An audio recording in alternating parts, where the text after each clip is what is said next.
السلام عليكم ورحمة الله وبركاته. إن الحمد لله وحده والصلاة والسلام على من لا نبي بعده أما بعد. সুপ্রিয় দর্শক শ্রোতা, আমরা মহাগ্রন্থ আল কোরআনুল কারীমের সূরা নূর থেকে আজকে আলোচনা করছি। সূরা নূরের একদম শুরু থেকে অর্থাৎ 1, 2, 3 ছোট্ট এই 3টি আয়াতে কারিমা আমরা তাফসীর ইবনে কাসির থেকে আজকে আলোচনা করব ইনশাআল্লাহ। আজকে আলোচ্য আয়াত শুনে আল্লাহ সুবহানাহু ওয়া তাআলা অত্যন্ত গুরুত্বপূর্ণ একটি বিধান আমাদের জন্য এখানে আলোচনা করেছেন বা আমাদের জন্য দান করেছেন। সে বিধানটা হলো জিনা, ব্যভিচার তথা অবৈধ শারীরিক সম্পর্কের ভয়াবহ শাস্তি বা পরিণতির কথা এখানে আলোচনা করা হয়েছে। আসুন আমরা বিষয়টি ক্লিয়ারলি জেনে নেই এবং এই ধরনের গর্হিত কবিরা গুনাহ থেকে নিজে এবং অন্যকে বাঁচিয়ে রাখার জন্য সচেষ্ট হই। আউযু বিল্লাহি মিনাশ শাইতানির রাজীম।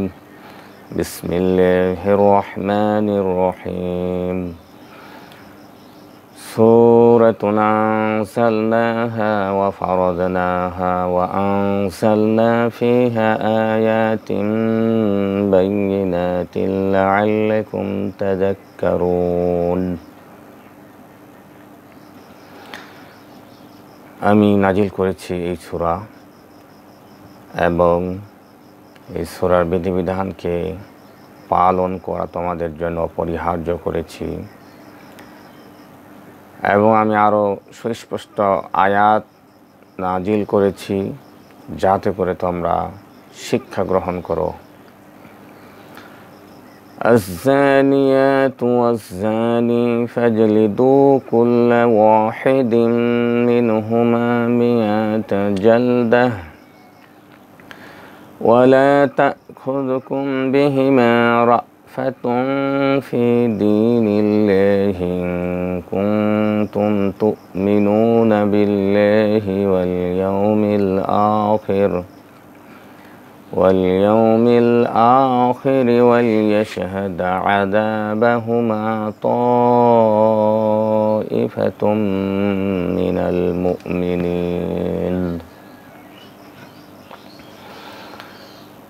জেনাকারিনী ও জেনাকার এদের প্রত্যেককেই 100 কষাঘাত তোমরা করবে। আর আল্লাহর বিধান কার্যকর করতে এদের প্রতি তোমাদের জন্য দয়া মায়ার উদ্রেক না হয়, যদি তোমরা আল্লাহ এবং পরকালে বিশ্বাসী হয়ে থাকো। আর এই শাস্তি কার্যকরের সময় একদল মুমিনকে সাক্ষী হিসেবে উপস্থিত রাখবে। আমরা আয়াত দয়ের তেলাওয়াত এবং তর্জমা শুনলাম। আসুন তাফসীরে ইবনে কাসিরে আয়াত দয়ের কি তাফসীর করা হয়েছে আমরা সেখান থেকে জেনে নিই। ইবনে কাসিরের ভিতরে বলা হয়েছে, ইয়াকুলু তাআলা হাযিহি সূরাতুন আনজালনাহা ফিহি তানবীহুন ইলাল ই'তিনাই বিহিমা। আল্লাহ সুবহানাহু ওয়া তাআলা এখানে ইরশাদ করছেন, সূরাতুন আনজালনাহা, এই যে আয়াতটি, এই আয়াতাংশের ব্যাপারে এখানে বলা হয়েছে যে আমি এই সূরা নাজিল করেছি।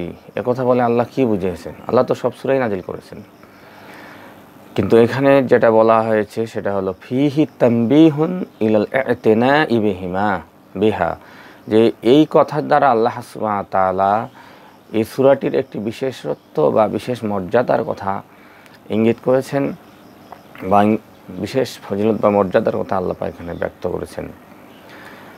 ওয়ালা ইউনফিমা আদাহা, আর এই বিশেষ মর্যাদা আর অন্য কোনো সূরাতে দেওয়া হয়নি। এটা আল্লাহ পাক এই সূরার জন্য একটা বিশেষ মর্যাদা দিয়েছেন। আর এরপর বলছেন ওয়া ফারাদনাহা, এবং অপরিহার্য করে দিয়েছি আমি উহার বিধিবিধানকে। মানে এই যে স্পেশাল সূরা এবং স্পেশাল বিধান কিছু রয়েছে আল্লাহ পাকের দেওয়া এখানে, তো আল্লাহ সুবহানাহু ওয়া তাআলা বলছেন যে আমি এটাকে ফরজ করে দিয়েছি পালন করা। পুরা কোরআন পালন করাই কিন্তু ফরজ, কিন্তু এই সূরা কি স্পেশালভাবে এখানে বলা হচ্ছে। ক্বালা মুজাহিদ ওয়া কাতাদা, ইমাম মুজাহিদ এবং কাতাদা রাহিমাহুমুল্লাহ তারা বলছেন বাইয়ানাল হালাল ওয়াল হারাম ওয়াল আমর ওয়ান নাহি ওয়াল হুদুদ, এই সূরাতে আমি হালাল হারাম এবং আমার নির্দেশ এবং নিষেধাজ্ঞা আর বিচার আচার তোমাদের জন্য যেসব আইন ও কানুন বিধিবিধানের প্রয়োজন সেই বিধিবিধানও আমি এই সূরার ভেতরে নাজিল করেছি। এবং সূরার শুরুটাই হয়েছে এই ধরনের একটি গুরুত্বপূর্ণ বিধান দিয়ে, যে বিধানটা সম্পর্কে আমরা একটু পরে আলোচনা করছি, অর্থাৎ জেনা ব্যভিচারের যে শাস্তি, ভয়ানক শাস্তি, সেই শাস্তির কথা এখানে মহান আল্লাহ শুরুই করেছেন সেই শাস্তির কথা দিয়ে। ওয়াকাল আল বুখারী রাহিমাহুল্লাহ ওয়া ফারাজনাহা ইয়াকুলু ফারাজনাহা আলাইকুম, ইমাম বুখারী একটা ব্যাখ্যা দিয়েছেন যে ফারাজনাহা অর্থাৎ তোমাদের জন্য ফরজ করেছি, এর অর্থ হলো ফারাজনাহা আলাইকুম, তোমাদের জন্য আমি এটা ফরজ করেছি পালন করা, ওয়া আলা মিন বা'দিকুম, এবং তোমাদের পরে যারা আসবে পরবর্তী জেনারেশন তাদের জন্য আমি কি করেছি, এই সূরাটাকে ফরজ করে দিয়েছি, এটা সূরার বিধিবিধান পালন করা। ওয়া আনজালনা ফিহা আয়াতিন বাইয়িনাত, এবং আমি সুস্পষ্ট আয়াত সমূহ নাজিল করেছি, আয় মুফাসসারাত ওয়াজিহাত, একেবারে ব্যাখ্যা সম্বলিত পরিষ্কার আয়াত। কেন নাজিল করেছি? লাআল্লাকুম তাযাক্কারুন, যাতে করে তোমরা উপদেশ গ্রহণ করো, শিক্ষা গ্রহণ করো। সুম্মা ক্বালা তাআলা, এরপরে আল্লাহ সুবহানাহু ওয়া তাআলা ইরশাদ করছেন আয-যানিয়াতু ওয়াজ-যানি ফাজলিদু কুল্লা ওয়াহিদিম মিনহুমা মিয়াতা জালদা, জেনাকারিনী এবং জেনাকার উভয়কে 100 কষাঘাত করতে হবে। এখানে প্রথমে আল্লাহ জেনাকারিনীর কথা বলছেন, অর্থাৎ মহিলাকেই প্রথমে উল্লেখ করা হয়েছে। যদিও আমাদের সমাজে এসব ঘটনায় মহিলাকে দায়ী করা হয় না, বলা যায় অনেকটা দোষী না করে তাকে নির্দোষী মনে করা হয় এবং পুরুষটাকেই দোষী হিসেবে সাব্যস্ত করা হয় এবং তাকে জেল জরিমানা ইত্যাদি কিছু করা হয়, কিন্তু কোরআনের যে বিধান সেটা কার্যকর করা হয় না।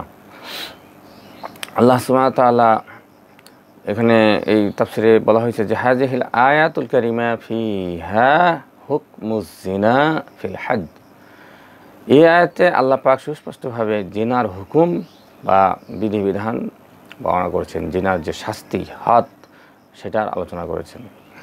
ওয়ালিল উলামা ফিহি তাফসিল ওয়ান নাযা, আর উলামায়ে কেরামগণ এই আয়াতের ব্যাখ্যায়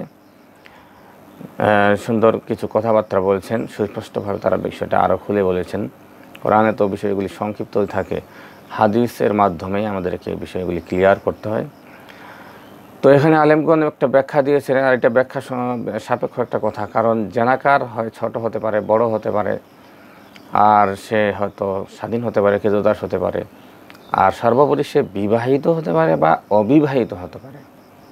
তো বিবাহিত এবং অবিবাহিত বিষয়টা হাদিসের মাধ্যমে খুব এসেছে যে জেনা যদিও শাস্তি বা অপরাধের দিক দিয়ে দুটি অপরাধ, ছোট বড় বিবাহিত করুক আর অবিবাহিত করুক, কিন্তু বিবাহিত যদি জেনাকারিনী হয় তাহলে এটা বেশি গুরুতর অপরাধ। সেই কারণে এটার ব্যাখ্যাটা সামনে নিয়ে আসতে হচ্ছে। বলা হচ্ছে যে ফাইন্না জানি লা ইয়াখলু ইম্মা ইয়াকুনা বাকরান ওয়া হুয়া আল্লাযী লাম ইয়াতাযাওয়াজ, জেনাকারিনী হতে পারে যে সে অবিবাহিত, আও মুহসিনান ওয়া হুয়া আল্লাযী কাদ ওয়াতিআ ফি নিকাহ সাহিহ, অথবা বিবাহিত যে বৈধভাবে শারীরিক সম্পর্কে লিপ্ত হয়েছে এরপরও সে অবৈধ শারীরিক সম্পর্ক তথা জেনার কাজে এসেছে। ওয়া হুয়া হুররুন, সে স্বাধীন কিন্তু দাস নয়, বালেক সে ছোট নয়, আকেল সে জ্ঞানী, অজ্ঞানী বা পাগল নয়। এরকম যদি হয় তাহলে তার কী শাস্তি হবে? ফাআম্মা ইযা কানা বাকারান লাম ইয়াতাযাওয়াজ, যদি অবিবাহিত হয়, ফাইন্না হাদ্দাহু জালদা মিয়া, তাহলে তার জন্য 100 বেত্রাঘাত বা 100 কষাঘাত। কামা ফিল আয়া, যেমন এই আয়াতে পরিষ্কার বলা হয়েছে। ওয়া ইউযাদু আলা যালিকা আন ইয়াগরুবা আমান, তবে তার ব্যাপারে আরও বলা হয়েছে যে তাকে 1 বছরের নির্বাসন দিতে হবে। আইন বালাদিহি, তার শহর থেকে শহরের বাইরে, বা জেল যেটা এখন রয়েছে, তো আগে তো সেই জেলের ব্যবস্থা ছিল না হয়তো, সেই কারণে এটার ব্যবস্থা ছিল। এন্ডা জমহুরুল উলামা, জমহুর উলামাগণ এই মতামত ব্যক্ত করেছেন খেলাফ আলী আবি হানিফা রহমাহুল্লাহ, ইমাম আবু হানিফা রহমতুল্লাহ তিনি একটা বিপরীত মত দিয়েছেন, তা হলো ফাইন্না ইনদাহু আন্না তাগরিবা ইলা রাইল ইমাম। উনি বলছেন যে এই নির্বাচনটা ইমামের উপরে নির্ভর করবে, বিচারকের উপরে নির্ভর করবে। ইনশা গৌরবা ও ইনশা লাম ইয়াগরিব, তিনি যদি চান তাহলে নির্বাচন দিবেন, না চাইলে নাই দিবেন। ও হুজ্জাতুল জমহুর ফি যালিকা মা সাবাতা ফি সহিহাইন, ইমাম জমহুর উলামাগণ তিনি সহিহাইন অর্থাৎ বুখারী মুসলিমের হাদিস থেকে দলিল পেশ করেছেন। মিন রাওয়ায়াত az-Zuhri আন উবাইদুল্লাহ বিন আব্দুল্লাহ বিন উতাবা বিন মাসউদ আন আবি হুরায়রা, আবু হুরায়রা রাদিয়াল্লাহু থেকে তিনি হাদিস বর্ণনা করছেন। ওয়া যায়েদ ইবনে খালিদ আল-জুহনি, যায়েদ ইবনে খালিদ জুহনি উনি বর্ণনা করছেন হাদিসটি ফিল আরাবিয়াইন, দুইজন অনারব ব্যক্তির সম্পর্কে একটা হাদিস আছে। আল্লাযাইনি আতায়া রাসূলুল্লাহ সাল্লাল্লাহু আলাইহি ওয়াসাল্লাম ফাকাল আহাদুহুমা, তারা দুজন রাসূল সাল্লাল্লাহু আলাইহি ওয়াসাল্লামের কাছে এসেছিলেন, তাদের একজন বললেন ইয়া রাসূলুল্লাহ, হে আল্লাহর রাসূল, ইন্না ইবনি কানা আসিফান ইয়ানি আজিরান আলা হাদা, আমার ছেলে এই ব্যক্তির কর্মচারী ছিল বা কাজের লোক ছিল। ফাজানা বিইমরাতিহি, তো তারপর এই ছেলে তার স্ত্রীর সাথে জেনা করে ফেলেছে। ফাবতাদাইতু মিনহু মিআতা শাতিন ওয়া ওয়ালিদা, তো আমি এটার ফিরিয়া হিসেবে, জরিমানা হিসাবে 100 বকরি এবং একটা ক্রীতদাসী দেওয়ার জন্য নিয়ে এসেছিলাম বা দিতে চাইলাম। ফাসাআলতু আহলাল ইলম, এরপর আমি আলেমদেরকে জিজ্ঞেস করলাম এই ব্যাপারে একটু। ফাআখবিরুনি, তারা আমাকে জানাইলেন আন্না আলিয়া ইবনি জিলদামিয়া, আমার ছেলের জন্য 100 দররা, ওয়া তাগরিবু আম, এবং 1 বছর নির্বাসন দিতে হবে। ওয়া আন্না আলা ইমরাতি হাযা রজম, আর এই ব্যক্তির স্ত্রীকে রজম করতে হবে, অর্থাৎ পাথর নিক্ষেপ করে করে তাকে হত্যা করতে হবে। তো এই বিষয়টা আপনার কাছে আমি নিয়ে আসলাম, বিষয়টা আসলে কোনটি সঠিক বা কী করা যাবে। ফাকালা রাসূলুল্লাহ সাল্লাল্লাহু আলাইহি ওয়াসাল্লাম, রাসূলের কথা শুনে দীপ্ত কণ্ঠে তিনি দৃঢ় কণ্ঠে ঘোষণা করলেন, ওয়াল্লাযী নাফসি বিয়াদিহি লা আকদিয়ান্না বাইনাকুমা বিকিতাবিল্লাহি তাআলা, সে আল্লাহর কসম করে বলছে যার হাতে আমার জীবন রয়েছে, তো সুতরাং আল্লাহর হাত রয়েছে, বোঝা যাচ্ছে তিনি নিরাকার নন, এই আকীদা আমাদের রাখতে হবে। তো রাসূল বলছেন যে সেই সত্তার হাতে আমার জীবন রয়েছে, তার নামে কসম করে বলছি, আল ওয়ালিদা ওয়াল গানাম রিদ্দা আলাইক, তোমার ক্রীতদাসী এবং বকরি এটা তোমাকে ফেরত দেওয়া হবে, তুমি এটা ফেরত নিয়ে নেবে। ওয়া আলা ইবনিকা জিলদামিয়া ওয়া তাগরিবু আম, এবং তোমার ছেলেকে 100 দাররা বা কোষাঘাত মারতে হবে এবং 1 বছরের নির্বাসন দিতে হবে, এটা ঠিক আছে। আর ওয়াগদু ইয়া উনাইস, আর হে উনাইস, লি রাজুল মিন আসলাম, এই আসলাম গোত্রীয় এই লোকের যে স্ত্রী রয়েছে, ইলা ইমরাতি হাজা, এই লোকের স্ত্রী, ফাইনিফ তারাফাত ফারজুমহা, এই স্ত্রীকে নিয়ে এসে তাকে জিজ্ঞেস করবে, সে যদি স্বীকারোক্তি দেয় জেনার ব্যাপারে, তাহলে তাকে রজম করে হত্যা করবে। ফাওয়াদা আলাইহা ফাহতারাফাত ফারাজামাহা, পরদিন তাকে আনা হলো এবং সে স্বীকার করলো, তাকে পাথর নিক্ষেপ করে মৃত্যু নিশ্চিত করা হলো। কত জঘন্য এই অপরাধ, যে বিবাহিত অবস্থায় এই কাজ করলে দুনিয়াতে বেঁচে থাকার তার আর কোনো অধিকার নেই, নির্মমভাবে তাকে দুনিয়ার থেকে বিদায় করতে হবে। এই বিচার, এই আইন দেশীয়ভাবে আমাদের যদি কায়েম হয়, প্রতিষ্ঠিত হয়, একটি বিচার কার্যকর করলে হাজারো জেনাবে বিচার থেকে মানুষ বেঁচে যাবে। তাই আসুন কোরআনুল কারীম এবং হাদিস থেকে আমরা যে আলোচনাটা শুনলাম, অত্যন্ত ইফেক্টিভ এবং আমাদের জন্য প্রয়োজনীয় একটি আলোচনা আমি মনে করি। আমরা এই আলোচনাটি বুঝে এই অনুযায়ী আমল করার আমরা চেষ্টা করি, জেনাবে বিচার থেকে বেঁচে থাকার চেষ্টা করি, পরকীয়া থেকে বেঁচে থাকার চেষ্টা করি। মহান আল্লাহ আমাদের সবাইকে সে তৌফিক দান করেন। আমিন। আসসালামু আলাইকুম ওয়া রাহমাতুল্লাহি ওয়া বারাকাতুহু।